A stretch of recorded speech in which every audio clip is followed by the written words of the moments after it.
அறிவின் மூலாதாரமே பொருளாதாரம் அப்படின்னு சொல்லுவாங்க. நம்மளுடைய அறிவுடைய தன்மையை பேஸ் பண்ணி தான் நம்மளுடைய financial growth and development management எல்லாமே இருக்கும் அப்படின்றத ஷேர் பண்ணுறேன். இன்றைக்கி வீடியோவில் நம்ம வரக்கூடிய வருமானம் எவ்வளோவா இருந்தாலும் ஓகே, 5,000 இருந்தாலும் ஓகே, 50,000 இருந்தாலும் ஓகே, 5 லட்சமாக இருந்தாலும் ஓகே, இல்லை 5 கோடியாக இருந்தாலும் ஓகே, அந்த ஒரு பணத்தை வச்சு நிம்மதியான நிறைவான ஒரு வாழ்க்கையை எப்படி வாழலாம், ஸோ அதே மாதிரி அந்த பணத்தை எப்படி மிகப்பெரிய செல்வமாக க்ரியேட் பண்ணலான்ற அதற்கான ஒரு 5 படிகளை நம்ம பார்க்க போகிறோம். நடைமுறையில் ரொம்ப எளிமையாக சாத்தியப்படுத்தக்கூடிய ஓகே, நீங்கள் வந்துட்டு ஒரு ஏழையாக இருந்தாலும் பணக்காரனாக இருந்தாலும் மிடில் கிளாஸாக இருந்தாலும் எப்படி இருந்தாலும் இந்த ஒரு பாயிண்ட் உங்களுக்கு உபயோகமாகுன்றதை நம்புகிறேன். So dear friends and learners, welcome to அகம் global care learners community.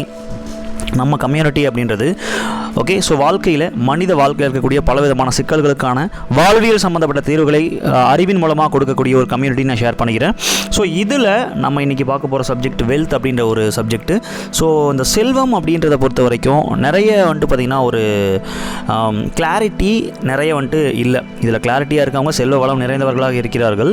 So அதில் ஓகே, செல்வ வளம் எப்படி உருவாக்குறது, ஓகே எப்படி வந்துட்டு பார்த்திங்கன்னா அதை வந்துட்டு மேனேஜ் பண்ணுறது, எப்படி கொண்டு போகிறது அப்படின்ற பலவிதமான கலைகளை கற்றுக்கொள்ள வேண்டிய ஒவ்வொரு தனி மனிதனும் அதற்கான பொறுப்பில் இருக்காங்க அப்படின்றத ஷேர் பண்ணிக்கிறேன். ஓகே, ஸோ அப்போ இந்த இடத்துல நம்ம எப்படி நம்ம சம்பாதிக்கக்கூடிய பணத்தை வச்சு நம்மளுடைய ஃபேமிலியை சமாளிச்சுக்கிட்டு எல்லா விதமான கடமைகளையும் கரெக்டாக செஞ்சுக்கிட்டு நம்மளுடைய பணத்தை வந்துட்டு க்ரியேட் பண்ண முடியும் அப்படின்றதுக்கான ஒரு 5 ஸ்டெப்ஸு டியர் ஃப்ரெண்ட்ஸ். ஓகே, இந்த ஸ்டெப்ஸ் வந்துட்டு நடைமுறையில் நீங்கள் ரொம்ப நுணுக்கமாக தெளிவாக பொறுமையாக இதை நீங்கள் பார்க்குறது மட்டும் இல்லை, எழுதி உங்களுக்கு வரக்கூடிய வருமானத்தை பிரித்து இதை ஸ்டெப் பை ஸ்டெப்பாக நீங்கள் அப்ளை பண்ணி டே 1லேருந்து டே 30 வரைக்கும் அந்த 1 மந்த்து ஃபுல்லாக ஓகே, அதே மாதிரி ஒரு 3 மந்த்து அல்லது 6 மந்த் 1 இயர் அந்த மாதிரி பிரித்து வரக்கூடிய பணத்தை நீங்கள் இந்த மாதிரி தான் பண்ணுறீங்களான்றதை அப்பப்போ வெரிஃபை பண்ணி பார்த்துட்டே இருக்கணும். Weekly once R monthly once கண்டிப்பாக வெரிஃபை பண்ணி இந்த ஒரு 5 ஸ்டெப்பை பேஸ் பண்ணி தான் நீங்கள் பண்ணுறீங்களான்றதை நீங்கள் செக் பண்ணி பார்த்தாலே போதும். ஸோ கரெக்டாக பண்ணலன்னா இந்த ப்ராப்பர் வேலை இப்படி பண்ணோம்னாலே டெஃபினெட்லி நம்ம ஒரு பெரிய லெவலில் க்ரோத் எடுக்க முடியும். ஓகே, இதை வந்துட்டு ரொம்ப கான்சியஸாக ரொம்ப வந்துட்டு உறுதித்தன்மையாக இருக்கணும். இந்த விஷயத்தில் நான் கண்டிப்பாக பண்ணுவேன் எந்த சூழ்நிலை வந்தாலும் அப்படின்னு சொல்லி ஒரு ஏழை பண்ணால் கூட ஓகே, இதில் வந்துட்டு மிகப்பெரிய ஒரு வளர்ச்சி வந்துட்டு கண்டிப்பாக வரும். அப்படிப்பட்ட விஷயங்கள் தான் நம்ம பார்க்க போகிறோம். இதில் ஸ்டெப் 1 பார்த்தீங்கன்னா, ஸோ முதல் விஷயம் பொதுவாக எல்லாருமே சொல்லக்கூடிய சேவிங்ஸ் அப்படின்னு சொல்லலாம். ஓகே, சேவிங்ஸ் அப்படின்னா பொதுவாக வந்துட்டு பார்த்தீங்கன்னா ஒரு நிறைய பணம் கம்மி பணம் அந்த மாதிரிலாம் கான்செப்ட் இல்லை. நீங்கள் ஒரு 100 ரூபா சம்பாதிக்கிறீங்க அப்படின்னா அதில் ஒரு 10 ரூபா 10% வந்துட்டு பார்த்தீங்கன்னா எடுத்து வச்சிடலாம். சேவிங்ஸ் அப்படின்றதுல நீங்கள் வந்துட்டு எப்படிலாம் நீங்கள் சேவ் பண்ண முடியுமோ பணமாக நீங்கள் பேங்க்கில் போட்டு வைக்கலாம், அல்லது நீங்கள் வேறு ஏதாச்சும் கூட நீங்கள் வந்துட்டு நம்ம வந்துட்டு வாங்கி வைக்கலாம். இந்த மாதிரி பலவிதமான விஷயங்கள் நம்ம வந்துட்டு எடுத்துகிட்டு போகலாம். சேவிங்ஸில் உங்களுடைய நாலேஜில் என்னெல்லாம் பண்ண முடியுமோ அந்த பணத்தை ஓகே அந்த மாதிரி எடுத்து வச்சுக்கலாம். இந்த சேவிங்ஸ் அப்படின்றது தேவைப்படுற நேரங்களில் 2வது பாயிண்ட்டுக்கு உபயோகப்படுத்தணும். That is very important. நிறைய பேர் வந்துட்டு பார்த்திங்கன்னா சேவிங்ஸ் மட்டும் வச்சுக்கிட்டு பணத்துடைய அந்த வளர்ச்சின்றது ரொம்ப குறைவாக இருக்கும். ஸோ செல்வத்தை உருவாக்குறதுல மிகப்பெரிய பங்கு வகிக்கிறது என்ன அப்படின்னா முதலீடுன்னு சொல்லுவாங்க. இந்த முதலீடு பண்ணுறவங்க தான் பெரிய அளவில் வந்துட்டு செல்வத்தை உருவாக்குறாங்க. மற்ற எல்லாருமே வந்துட்டு பார்த்திங்கன்னா சேவ் பண்ணுறாங்க. சேவ் பண்ணுறதுனால செல்வம் உருவாகுமான்னு கேட்டிங்கன்னா கிடைக்காது. கண்டிப்பாக வந்துட்டு அதுக்கு நமக்கு விடை தெரியும். ஓகே, ஸோ அப்போ முதலீடு பண்ணணும். ஸோ இந்த சேவிங்ஸில் நம்மளுடைய வாழ்க்கையில் மிகப்பெரிய கடினமான சூழ்நிலைகள் வரக்கூடிய அந்த ஒரு டைம் அப்போ தேவை கடமையை பண்ணுறதுக்கான பணம் போக அடிஷ்னலாக பணம் சேர்ந்துச்சுன்னா, இப்போ எக்ஸாம்பிள் மாதம் உங்களுக்கு வந்துட்டு ஒரு 50,000 ரூபா தேவை, 1 லட்ச ரூபா தேவை, அல்லது சேவிங்ஸில் ஒரு லிமிட் வச்சுக்கோங்க. அந்த லிமிட் முடிஞ்சதுக்கப்புறம் ஓகே, ஸோ அந்த சேவிங்ஸ் பண்ணிகிட்டே இருங்க.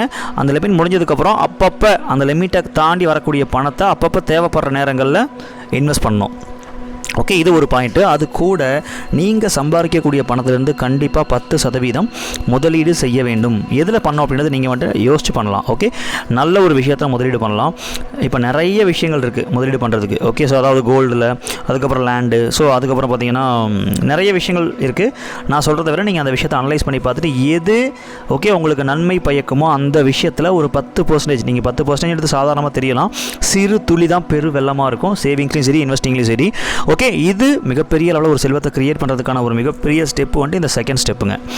3rd ஓகே, ஸோ உங்களுடைய தேவை கடமைக்கு கண்டிப்பாக 60% நீங்கள் ஒதுக்குவீங்க. நிறைய பேர் 80, 90 எல்லா பணத்தையும் ஒதுக்கும். மேக்ஸிமம் மட்டும் பார்த்திங்கன்னா அப்படி தான் இருக்கும். தயவு செஞ்சு ஓகே இந்த இடத்துல ரொம்ப கான்சியஸாக, கண்டிப்பாக கஷ்டமாக இருக்கும், வலிக்கும், பெயினாக இருக்கும், கடங்காரங்க வந்துட்டு கேட்பாங்க, இஎம்ஐ கட்டணும், ஓகே கண்டிப்பாக பல விதமான ப்ராப்ளங்கள் இருக்கும். அப்போ இந்த தேவை கமிட்மெண்ட்டுக்கு 60% நம்ம ஒதுக்குறது அப்படின்றதுல நம்ம வந்துட்டு ஃபோக்கஸ்டாக இருக்கணும். கண்டிப்பாக நிறைய சேலஞ்சஸ் இருக்கும், நிறைய கஷ்டங்கள், வலிகள், ஓகே கடங்காரங்க வந்து கேட்பாங்க, பல விதமான விஷயங்கள் வந்துட்டு நமக்குள்ளே இருக்கும்.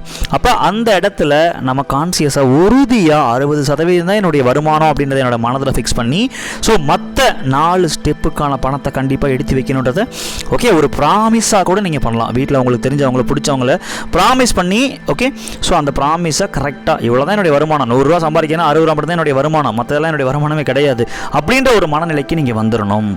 That is very very important step, இந்த 3வது ஸ்டெப்பு. ஓகே ஸோ தேவை கடமை.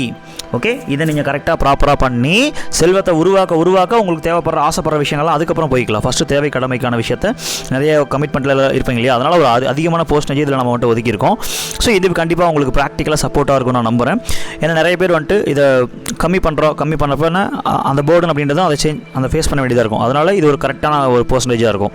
அண்ட் நெக்ஸ்ட்டு நிறைய பேர் வந்துட்டு சம்பாதிக்கிற பணத்தை என்ஜாய் பண்ணுறதே கிடையாது. நிறைய பேர் என்ஜாய் மட்டுமே பண்ணுறாங்க. ஸோ என்ஜாய் பண்ணுறதுக்கு ஒரு 10% நீங்கள் ஒதுக்கிக்கலாம் டியர் ஃப்ரெண்ட்ஸ். ஓகே 10% அப்படின்னா நீங்கள் வெளியே போகிறது, ஓகே வெளியே வந்துட்டு பார்த்தீங்கன்னா டூர் போகிறது, ஸோ படத்துக்கு போகிறது, வாட் எவர் இட் இஸ், நீங்கள் என்ஜாய்மெண்ட் பண்ணுறதுக்கு என்னென்னலாம் நீங்கள் வச்சுருக்கீங்களோ அதுக்கு இவ்வளோ % மட்டும்தான் இருக்கணும் அப்படின்றத ஒரு கிளியரான ஒரு விஷயத்தை ஒதுக்கிடணும். ஓகே அடுத்தது 5th ஸ்டெப் வந்துட்டு பார்த்தீங்கன்னா டொனேஷன் அப்படின்னு சொல்லுவோம். பொதுவாக நம்ம சம்பாதிக்கக்கூடிய பணத்திலிருந்து முடிஞ்ச அளவுக்கு எவ்வளோ முடியுமோ அவ்வளோ கொடுக்கலாம். ஓகே இவ்வளோ % அப்படின்னு சொல்லி ஒரு சில கணக்குகள் அப்படின்றதான் இருக்குது. பட் ஆனால் நம்ம வந்துட்டு எவ்வளோ முடியுமோ கொடுக்கலாம். ஆவரேஜாக ஒரு 10% கண்டிப்பாக கொடுக்கலாம்.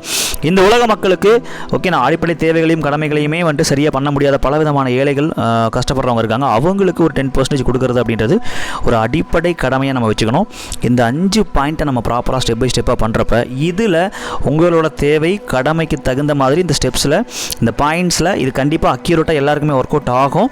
100% இதை நீங்கள் பிலீவ் பண்ணிங்கன்னா இந்த பாயிண்ட்டை பேஸ் பண்ணி நீங்கள் ஒவ்வொரு அந்த பணத்தை வந்துட்டு பிரித்து அதுக்கு தகுந்த மாதிரி நீங்கள் ஓகே அந்த விஷயத்தை வந்துட்டு மேனேஜ் பண்ணலாம். இதை ஒரு சில பாயிண்ட்ஸில் ஒரு சில % தேவைப்பட்டுச்சுன்னா நீங்கள் மாற்றிக்கலாம்.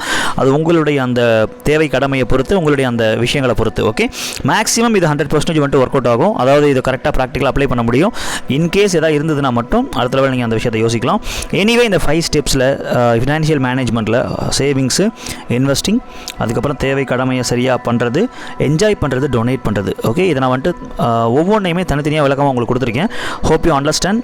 இதை ப்ராப்பராக நம்ம வந்துட்டு பண்ணி நம்மளுடைய ஃபினான்ஷியலில் மேனேஜும் பண்ண முடியும், பெரிய அளவில் செல்வத்தை உருவாக்கவும் முடியும். That is very important secret of this 5 ஸ்டெப்புங்க. So anyway thank you so much. இந்த ஃபைனலாக வந்துட்டு பார்த்தீங்கன்னா நம்ம நிறைய பேர் டொனேட் பண்ணுறதுக்கு ஒரு சில இடங்களில் யோசிக்கலாம், அல்லது கொடுக்கறதுக்கு கொஞ்சம் தயக்கப்படலாம். எந்த அளவுக்கு நம்ம கொடுக்குறோமோ அந்தளவுக்கு அதிகமாக கிடைக்கும். பணம் மட்டும் கிடையாது, செல்வம் மட்டும் கிடையாது, நிம்மதியும் சேர்த்து கிடைக்கும். ஓகே அப்படின்றத சொல்லி இந்த ஒரு வீடியோ நான் முடிச்சுக்கிறேன். ஸோ எனிவே உங்களுக்கு நீங்கள் நிறைய கொடுத்துக்குங்க. அதுக்கு தான் வந்துட்டு என்ஜாய், சேவிங்ஸ் இது எல்லாமே உங்களுக்கு நீங்கள் கொடுத்துக்கிற விஷயம் தான். அடுத்தது இந்த உலக மக்களுக்கு நம்ம கொடுக்கணும். ஸோ அப்போ கொடுக்குறதுன்றது மற்றவங்களுக்கு மட்டும் கிடையாது, நமக்கு நம்ம நிறைய கொடுத்துக்கணும். ஏன்னா நிறைய பேர் சம்பாதிக்கிறவங்க அவங்களுக்கு அவங்களே கொடுத்துக்கிறது கிடையாது, ஓன்லி நீடு கமிட்மெண்ட்டுக்கு மட்டும் தான் கொடுத்துக்கிட்டு இருக்காங்க.